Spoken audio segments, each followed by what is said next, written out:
So after the decision that was made by the South African courts yesterday, I had not had time to look at it because I've been on the road, I've been busy, I've been working. And so many people have been coming across me and they've been looking at me like they're seeing a ghost. And they're asking me, but aren't you supposed to be in prison? We heard that you've been sentenced to 3 months. And I have to say to these people, first of all, I haven't seen the judgment. But secondly, my lawyers are putting in an application to appeal. And so therefore, I'm not supposed to go to jail until this case is finished. So this case was heard in the High Court of South Africa. It is then going to go to the Supreme Court. And if necessary, we're going to take it all the way to the Constitutional Court.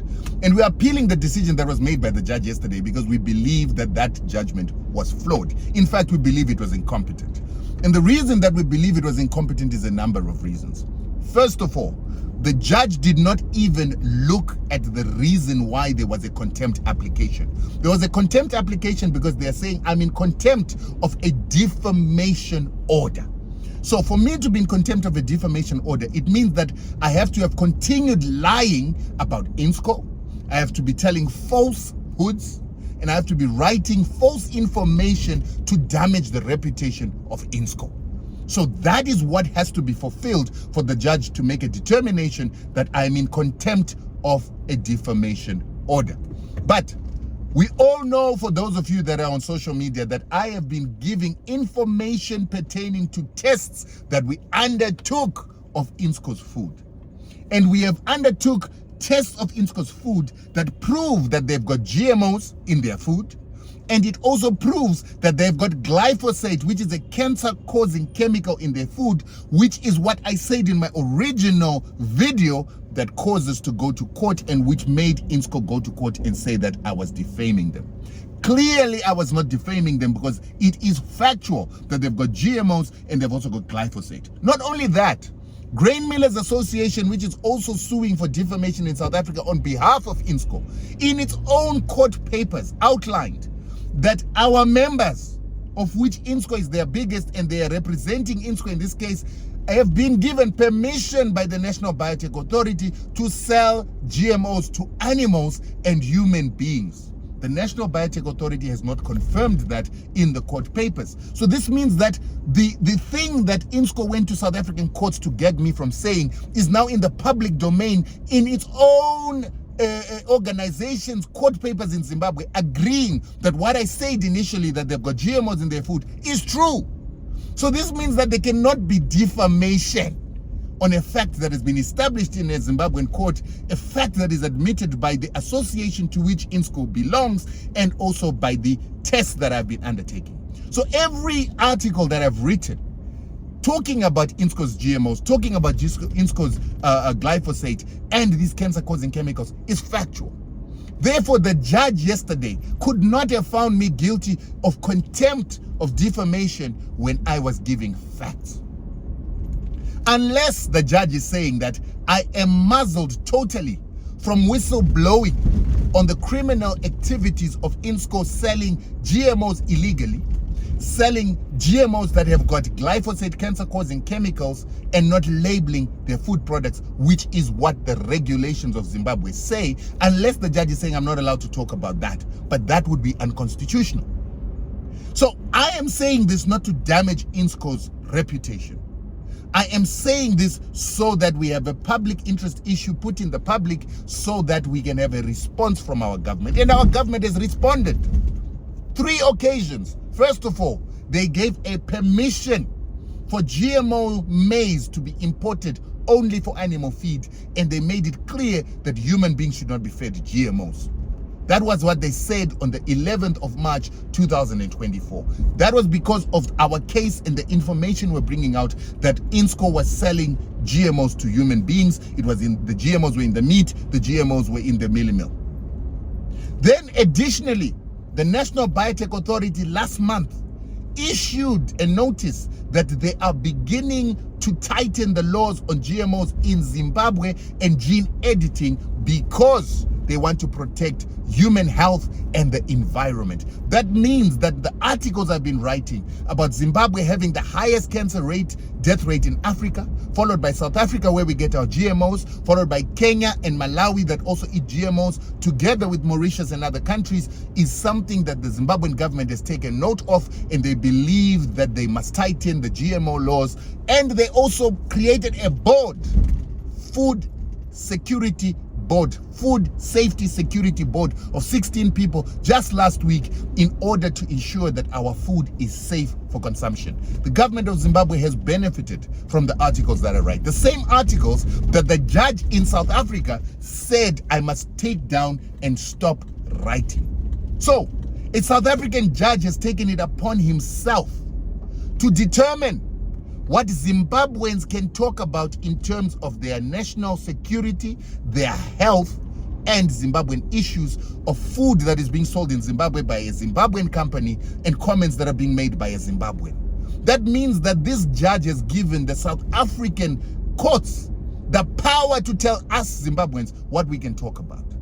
And he has sought to muzzle me from speaking about a national security threat and a health threat because of INSCO illegally selling GMOs. He has decided to muzzle me to protect the illegal activity of INSCO. So he has decided to discard public interest for the interest of a private institution to break Zimbabwean laws. No judge in South Africa should have the power to do that to Zimbabweans. It's absolutely absurd that someone who doesn't eat the food in Zimbabwe will make a law in a foreign country extraterritorially to shut me up from complaining about the food that I eat and my family eats and 16 million Zimbabweans eat. That is imperialism. That is colonialism. And that is in defeat of public interest for a private interest. And the question is, what law was he using to make that? You have to understand that I am an activist.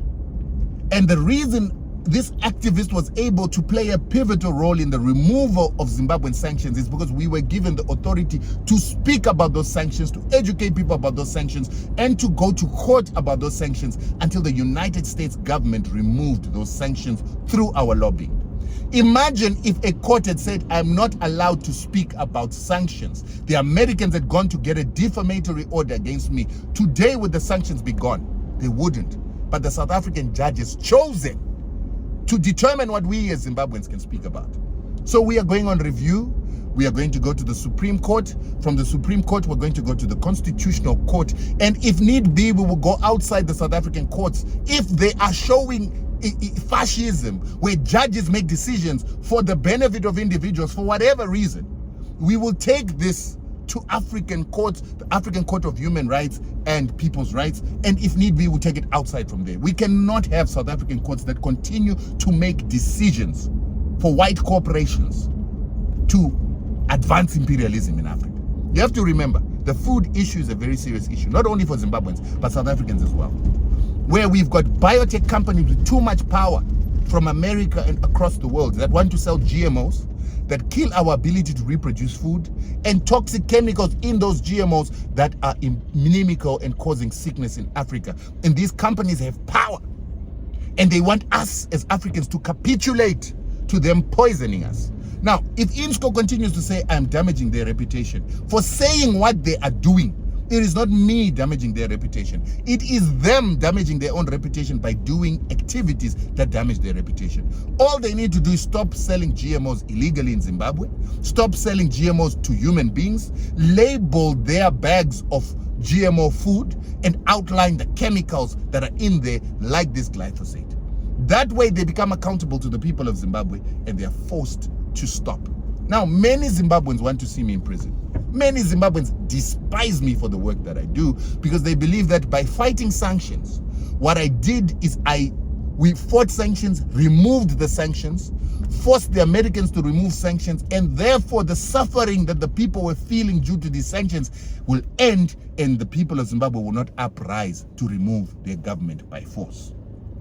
They also believe that by the fight against sanctions, going to the courts in South Africa, lobbying the ANC, we were able to turn the South African government to stop recognizing the Zimbabwean opposition and to see it as a puppet government that called for illegal sanctions upon its people to force those people to vote for the opposition. They believe that we are the reason why the South African government would not aid the opposition in its complaint that the elections last year were irregular because the South African government said remove sanctions if you want free and fair elections. And so therefore, when the opposition was trying to push for a government of national unity like what Thabo Mbeki did, they could not get the support of the South African government. That's why it never worked. People hate me for that. People hate me for going after a white company and stipulating and exposing the fact that it's selling us illegal GMOs, it's selling us toxic food, and they feel that I'm trying to chase away white investors from Zimbabwe. No! I am asking for the human rights of Zimbabweans to be taken into consideration by companies adhering to the laws of Zimbabwe, not selling our black people illegal GMOs and toxic food. I am fighting against illegal sanctions so that our people can enjoy their human rights. They can enjoy health, education, and the basic services that they're supposed to receive. That is not criminal. And I'm doing it for all Zimbabweans and not for me as an individual. The fact that you hate me for that means you hate yourself, because this work I'm doing for you. And unfortunately for you, I will fight this all the way to the Supreme Court, to the Constitutional Court. And if South African courts continue to do what we have said and complained about, that they are prejudicial, they undertake decisions that are racist and apartheid, we will take them to African courts. We are going to change the system in Africa by fighting imperialism on our continent.